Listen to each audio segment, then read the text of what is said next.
الحمد لله ثم الحمد لله. الحمد لله نحمده ونستعينه ونستغفره ونعوذ بالله من شرور أنفسنا ومن سيئات أعمالنا. ومن يهد الله فلا مضل له ومن يضلله فلا هادي له.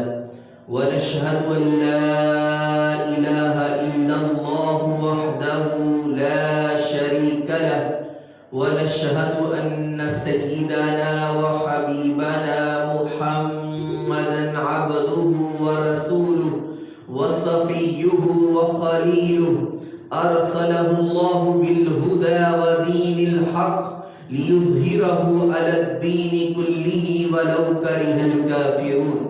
قال الله تعالى في القرآن الكريم: لقد كان لكم في رسول الله أسوة حسنة لمن كان يرجو الله واليوم الآخر وذكر الله كثيرا. صدق الله العظيم وصدق رسوله النبي الكريم الأمين. وبعد، خدا کا ذکر کرے اور ذکر مصطفیٰ نہ کرے، خدا کا ذکر کرے اور ذکر مصطفیٰ نہ کرے، ہمارے منہ میں ہو ایسی زبان خدا نہ کرے. میں سو جاؤں یا مصطفیٰ کہتے کہتے، میں سو جاؤں یا مصطفیٰ کہتے کہتے، کھلے آنکھ صلی علی کہتے کہتے. کی محمد سے وفا تو نے تو ہم تیرے ہیں، کی محمد سے وفا تو نے تو ہم تیرے ہیں.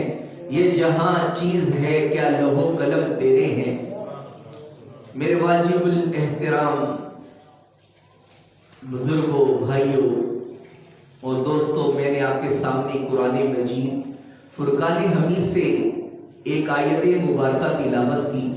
اللہ پاک سے دعا ہے کہ ہمیں اس کا صحیح ترجمہ تفسیر سمجھنے کی توفیق عطا فرمائے. عزیز دوستو، اللہ پاک نے قرآن مجید فرقان حمید کے اندر ارشاد فرمایا: لقد کان لکم فی رسول اللہ اسوۃ حسنہ. تحقیق، لقد جب بولا جاتا ہے عربی میں تو اس کے معنی ہوتے ہیں تحقیق، جس میں کوئی شک و شبہ نہ ہو. لقد کان لکم، تحقیق ہے تم لوگوں کے لیے، فی رسول اللہ، رسول اللہ صلی اللہ علیہ وسلم کی جو زندگی ہے، اسوۃ حسنہ، تم سب کے لیے بہترین نمونہ ہے. اور اللہ تعالیٰ نے فرمایا: فمن کان یرجو اللہ والیوم الآخر، جو اللہ تعالیٰ اور یوم آخرت کے ساتھ ملاقات کا ارادہ رکھتا ہے، وذکر اللہ کثیرا، اور اللہ کا بہت زیادہ کثرت کے ساتھ ذکر کرتا ہے. عزیزان گرامی، اللہ پاک نے اس آیت مبارکہ کے اندر ارشاد فرمایا کہ آقا علیہ الصلوۃ والسلام کی زندگی ہم سب کے لیے بہترین نمونہ ہے. اسوۃ کے لفظی معنی جو ہے رہنما کے ہیں، پیشوا کے ہیں. گویا کہ اس کی عام لفظوں میں اگر تعریف کی جائے تو اسوۃ حسنہ کے معنی یہ بنتے ہیں کہ ایسا شخص جو غم زدوں کے لیے اور غم گساروں کے لیے، دکھوں کے ماروں کے لیے تسلی کا باعث بنے، اسے اسوۃ حسنہ کہا جاتا ہے. تو گویا کہ ہمارے پیارے آقا، آقائے نامدار سیدنا محمد رسول اللہ صلی اللہ علیہ وسلم کی ذات مبارکہ ہمارے لیے بہترین غم گساری والی ہے. عزیز دوستو، ایک طرف آج ہم ہیں کہ ہم لوگ کسی کے لیے کیا مشعل راہ بن سکتے ہیں. ہمارے پاس اگر کوئی شخص ہم کو برا بھلا کہہ دیتا ہے تو ہم اس کو دگنی باتیں سناتے ہیں. اگر کوئی ہمیں ایک گالی دیتا ہے تو ہم لوگوں کا شیوا بن چکا ہے کہ ہم اس کو 2-3 بڑھا کر گالیاں دیتے ہیں. لیکن ایک طرف ہمارے پیارے آقا نامدار صلی اللہ علیہ وسلم کی ذات بابرکت ہے کہ نبی کریم صلی اللہ علیہ وسلم ہمارے لیے کیسے بہترین نمونہ بنے. آپ ہر شخص کے لیے بہترین نمونہ ہے، چاہے وہ کوئی امیر ہے یا غریب ہے، چاہے وہ کوئی فقیر ہے، چاہے وہ یتیم ہے، چاہے وہ پریشانیوں سے ڈوبا ہوا ہے. نبی کریم صلی اللہ علیہ وسلم سب کے لیے بہترین نمونہ ہے.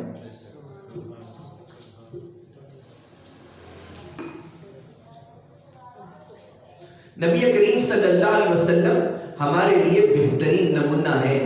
نبی کریم صلی اللہ علیہ وسلم جب آپ نے دین حق کی تبلیغ کا کام شروع کیا تو نبی کریم صلی اللہ علیہ وسلم کے پاؤں میں، آپ کے راستے میں کانٹے بچھائے گئے. آپ علیہ الصلوۃ والسلام کو طرح طرح سے برا بھلا کہا جانے لگا. جب طائف کے موقع پر لوگوں نے اپنے بچوں کو نبی کریم صلی اللہ علیہ وسلم کے پیچھے لگایا تو انہوں نے آپ علیہ الصلوۃ والسلام کو پتھر مارے، لیکن ہمارے پیارے آقا علیہ الصلوۃ والسلام نے کسی کو کچھ نہیں کہا. یہاں تک کہ اللہ کا جب فرشتہ آیا تو اس نے کہا کہ اے رسول اللہ صلی اللہ علیہ وسلم، اے اللہ کے رسول، اگر آپ مجھے حکم دیں تو میں ان دو پہاڑوں کو ملا دوں. نبی کریم علیہ الصلوۃ والسلام نے فرمایا کہ نہیں، آپ نے بلکہ دعا کے لیے ہاتھ بلند فرمائے. آپ نے فرمایا اللہم اہدی قومی، اے اللہ میری قوم کو ہدایت عطا فرما. فإنہم لا یعلمون، کیونکہ وہ نہیں جانتے کہ میں تیرا رسول ہوں، لیکن مجھے امید ہے ان کی اولادوں میں سے بہت سارے لوگ دین اسلام کو قبول کر لیں گے. عزیزان گرامی، ہمارے پیارے آقا علیہ الصلوۃ والسلام کی ذات ہمارے لیے بہترین نمونہ ہے. آپ علیہ الصلوۃ والسلام کو اگر کسی نے کوئی برا بلا بھی کہا، لیکن آپ علیہ الصلوۃ والسلام ہمیشہ خندہ پیشانی سے اس کو کچھ بھی نہ کہتے. یہاں تک کہ ایک دفعہ نبی کریم علیہ الصلوۃ والسلام راستے میں چل رہے تھے کہ ایک شخص جس سے آپ نے کچھ قرض لیا ہوا تھا، قرض کی ابھی مدت ختم نہیں ہوئی تھی کہ اس شخص نے آپ کا راستہ روک لیا. کہا کہ محمد کیسے شخص ہو کہ تمہیں ذرا بھی خیال نہیں ہے کہ تم نے میرے سے جو قرضہ لیا ہوا ہے ابھی تک میرا قرضہ واپس نہیں کیا، تو نے مجھ کو تکلیف پہنچائی ہے. یہاں تک کہ اس شخص نے نبی کریم صلی اللہ علیہ وسلم کی گردن میں دوپٹہ ڈال کر، چادر ڈال کر کھینچنا شروع کی تو نبی کریم صلی اللہ علیہ وسلم کی گردن مبارک سرخ ہو گئی. وہاں پر حضرت عمر رضی اللہ تعالی عنہ کا آنا ہوا. آپ نے جب دیکھا تو آپ نے اپنی تلوار نیام سے باہر نکال لی اور اس کے پیش در پہ ہو گئے کہ آپ اس کو مارنے کی کوشش کرنے لگے. تو نبی کریم علیہ الصلوۃ والسلام نے حضرت عمر سے فرمایا عمر ہٹ جاؤ. حضرت عمر جب ہٹے تو آپ علیہ الصلوۃ والسلام نے فرمایا عمر تمہیں تو یہ کرنا چاہیے تھا کہ تم کہتے کہ اللہ کے رسول آپ نے اس کا کب قرضہ ادا کرنا تھا، آپ مجھ سے یہ پوچھ لیتے ابھی، کیونکہ اس کی مدت ختم نہیں ہوئی تھی، میں نے اس کا قرضہ اسی لیے ابھی تک واپس نہیں کیا تھا. آپ علیہ الصلوۃ والسلام نے فرمایا عمر جا کر اس کا قرضہ بھی واپس کرو اور جو تو نے اسے ڈرایا ہے اس کا بھی تم اس کو اور زیادہ دو. یہ ہمارے پیارے آقا علیہ الصلوۃ والسلام کی اخلاق کریمہ ہے. آپ علیہ الصلوۃ والسلام کے گردن میں اس نے ایک چادر ڈال کر آپ کو کھینچا یہاں تک کہ آپ کی گردن مبارک سرخ ہو گئی. اگر ہم اپنے آپ کو وہاں پر لا کر کھڑا کریں کہ اگر کوئی شخص ہمارے گریبان کو پکڑ لے تو ہم اس کا کیا حشر کرتے ہیں. اگر کوئی ہمارے بچے کو مار دے تو ہم اس کو قتل کرنے تک دوڑ جاتے ہیں. اگر کوئی شخص ہمیں گالی دیتا ہے تو ہم اس کو 2 3 4 بڑھا کر اس کو سناتے ہیں. لیکن ہمارے پیارے آقا علیہ الصلوۃ والسلام کا یہ روش نہیں تھی، آپ کا یہ طریقہ کار نہیں تھا. نبی کریم علیہ الصلوۃ والسلام ایک دفعہ فتح مکہ کے موقع پر آپ علیہ الصلوۃ والسلام جو خانہ کعبہ کی چابی تھی وہ عثمان بن طلحہ نامی شخص کے پاس ہوا کرتی تھی.